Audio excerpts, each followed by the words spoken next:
Alright there guys, welcome to the first ever video on this brand new channel, MUFC Agenda. Yes, a fan channel to talk about all things Manchester United, like transfer news, which is going to be massive through the summer, and I think it's a perfect time to start. We've got team news, we'll have watch-alongs, match reactions. I'll be there at the games as well, so some live game match reactions as well as watch-along reactions as well. We've got it all, and we are here to start. And I'm really excited. I mean, I thought we'd jazz things up. I don't know, this thing might change what we've got going around outside. I mean, I didn't want it to look like this. Thought it was a little bit boring. So we'll add a few things. We've got the logo in the top left. We've got a little subheader, little team news thing as well. And obviously, the team next to us. Obviously, this is our first video. And why not talk about a potential 2024/2025 season lineup for Manchester United. And as I was saying, the team is there, and I can't wait to get stuck into this video, the first ever video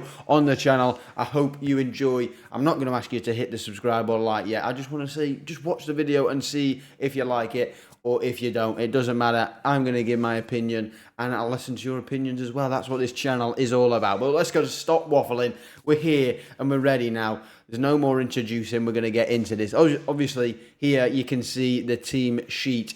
We've got Onana in goal, Dalot, Branthwaite, Martinez, Shaw, Fofana, Mainu, Elise, Bruno, Rashford and Højlund.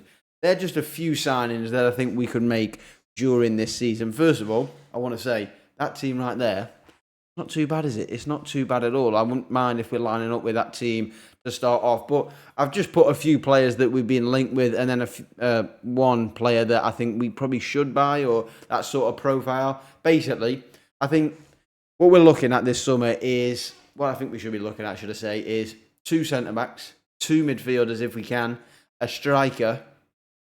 I think they're the priorities, and I'd put them as a tier here. And then the tier below, I'd say left back, potentially right back as well, and then obviously right winger, because I just don't think we've got a proper class first team winger, and that's why Elise is on the team sheet there. But I'm going to break down a few of the signings. You can see we've got Branthwaite, and also the subheader there, 35 mil bid for Branthwaite was put in, and I believe it has been rejected now. We put it in basically knowing it was going to get rejected. It was 35 million plus 8 million in add-ons, so 43 million package. If I'm being honest, I think we'll get him for about 50 million plus add-ons, which I don't think is awful, because I think you think about it, we got Maguire many moons ago for 70-odd million, and when you look, I think City signed John Stones years and years ago for about 50 million or 45, something like that, from Everton all those years ago. So I think if we can get him for 50 mil plus add-ons, is not a bad deal at all. I know I've got him right centre-back, and he does normally play left centre-back. I just don't understand why you spend 50 million on a centre-back and put him on the bench. I believe if we do sign Branthwaite, he will partner Martinez, and he will play on the right-hand side. There is rumours going around that he apparently is right-footed. He's just that good with his left foot that you just don't know. I have watched some clips of him, and he definitely has got a right foot, and he can play the right side of defence, but he has predominantly played on the left, so I don't know how that quite works.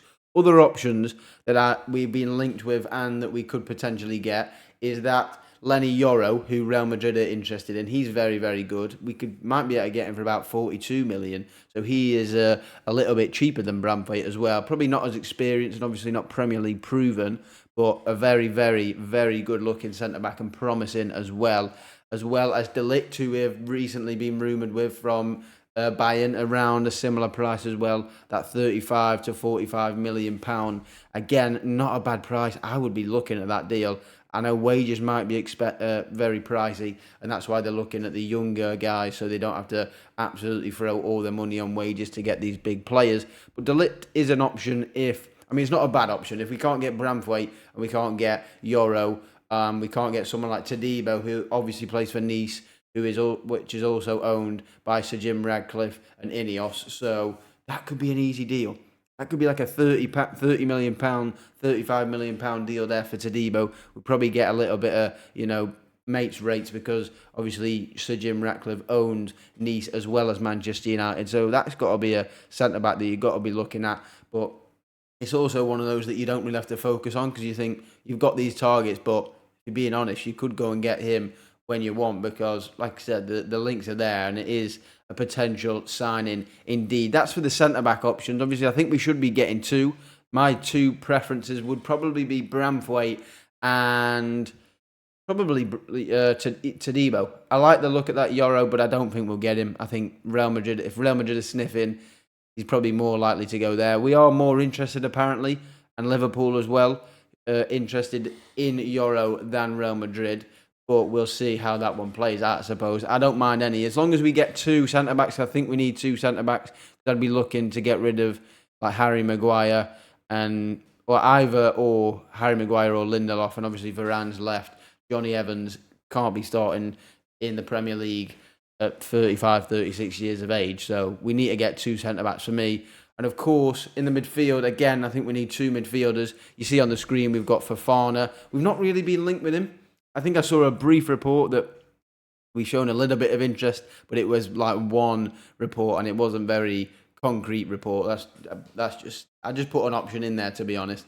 He's that sort of midfielder who can play the DM role, and he's physical, and I just think we need that sort of physical presence. If it's not Fofana, it's Thuram from Nice. Again, another option you could look at with that Manchester United and Nice connection now having the same ownership. I'd be looking at a deal like that, or maybe someone who we've not been linked to yet this summer, but in previous summers, someone like an Adrian Rabiot, someone with a bit of height, a bit of physicality. I don't think we can get away with a João Neves midfield and a Mainu too. I don't think that pivot works. I'd love the look of that Neves, and he seems like he's a bit of a prospect. He'll probably go to someone like Man City, if we're being honest, and be Bernardo Silva's replacement. I don't know. I'm just putting out. That was very poor journalism, or whatever you want to call it, because I've just gone to Portuguese midfielders.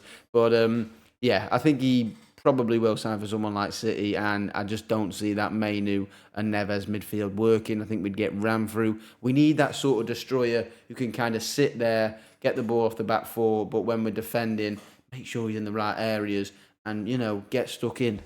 Bit like a Rodri, but obviously we're not going to get Rodri. So someone that sort of style who can complement Mainu and his attributes as well. But again, I'd be looking at two midfielders. If I'm being honest, it doesn't look like we're that interested in a lot of midfielders so far. So I'd probably be looking to re-sign Amrabat for like 20 million, or maybe if we can get him on a loan again, and then buy in a midfielder brand new, because Casemiro's obviously probably going to leave. It looks like he's going to Saudi Arabia. I don't think McTominay is good enough to start in the midfield with Mainu. If you're going to keep him, fair enough.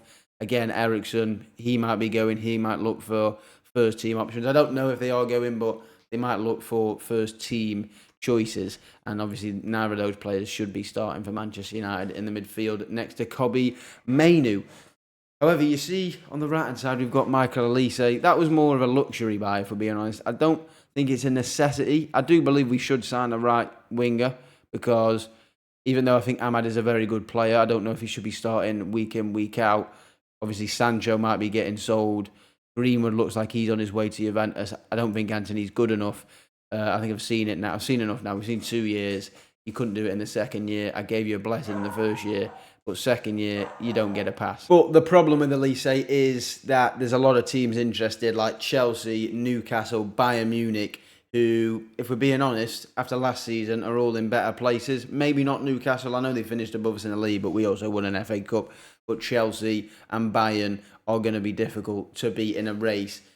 We've not really shown in the last few years. Obviously, we have got a new ownership that we can compete with other teams when we've got to fight for a transfer market.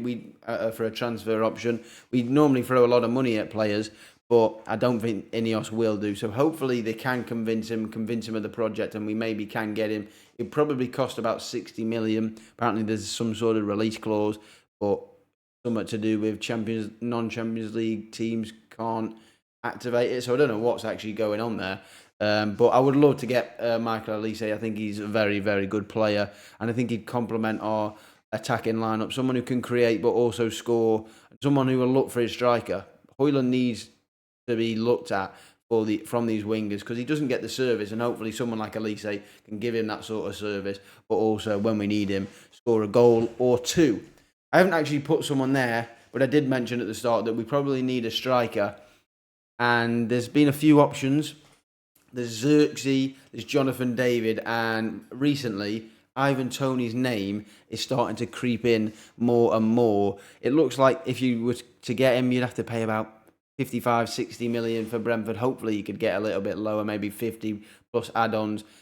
Hopefully we could get him, because I'm a really big fan of Ivan Toney, and I think two strikers of Højlund and Ivan Toney rotating throughout a season in the Europa League and the Premier League. I mean, I'd be fingers crossed to say that Ivan Toney would be happy with that sort of deal. And to be honest, I wouldn't be mad if he started more games than Rasmus.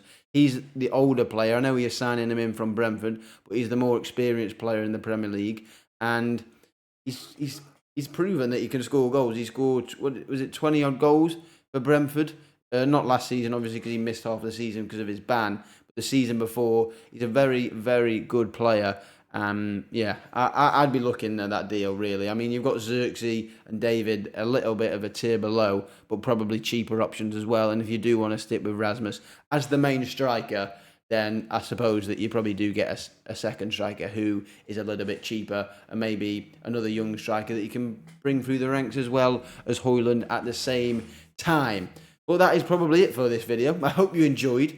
That is my potential squad that I'd be looking at, and a few signings that I would potentially get for this new season. I think we need to get quality and quantity, because there's going to be a lot of people that we need to get rid of, and also a lot of people that we need to buy, especially in that central core area, the two centre-backs, the two midfielders, and potentially another. Well, we definitely need another striker, because Rasmus can't be playing number 9 every single game for the whole season. But that's going to be it from me today. I hope you enjoyed the first video on MUFC Agenda. We will be back with daily videos, I'd say, especially with the transfer being that hot. There's a lot of news. If there's not news, then we might not do a video, but we'll try and get a video to you every day, at least every other day. We'll be doing live streams when the friendlies come round, as well as the start of the season. But that's going to be it from me today. I hope you enjoyed, and I'll see you on the next one.